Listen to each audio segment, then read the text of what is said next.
தன்னோடு பேசின கர்த்தருக்கு நீர் என்னை காண்கிற தேவன் என்று பெயரிட்டாள். ஆகாருடைய வாழ்க்கையிலே நடந்த சம்பவம். அந்த ஆகார் போய் தூதனை சந்தித்த அந்த இடத்துல ஒரு நீரூற்று உண்டாயிற்று. சோ அந்த நீரூற்றுக்கு லகாய் ரோயின் பெயர் வைத்தாள்.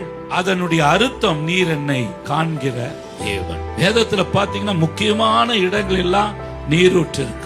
ரெபேக்காலை எலியேசர் சந்திச்ச இடத்துல பெரிய ஒரு நீரூற்று, பெரிய ஒரு கிணறு. ஆண்டவராய் இயேசு சமாரிய பெண்ணை சந்தித்த இடத்துல ஒரு பெரிய நீரூற்று, அதற்குள் உண்டான ஒரு கிணறு. சோ இந்த பரிசுத்த ஆவியானவர் நம்முடைய வாழ்க்கையிலே பெருகி வருகிற ஒரு அனுபவத்தை தான் இந்த ஊற்றுகள் நமக்கு கற்றுக் கொடுக்கிறது. பரிசுத்த ஆவியானவருடைய அந்த நீரூற்றின் அந்த நிறைவு வருமானால் நாம் விசாரிக்கப்படுவோம். நம்முடைய வாழ்க்கைக்கு ஏற்ற பிளான் கிடைக்கும். இரண்டாவது, நம்ம வாழ்க்கை எப்படி ஆசீர்வதிக்கப்படும் என்கிறதை அறிந்து கொள்ளும். உங்களை ஆசீர்வதிப்பது பரிசுத்த ஆவியானுடைய நிறைவு.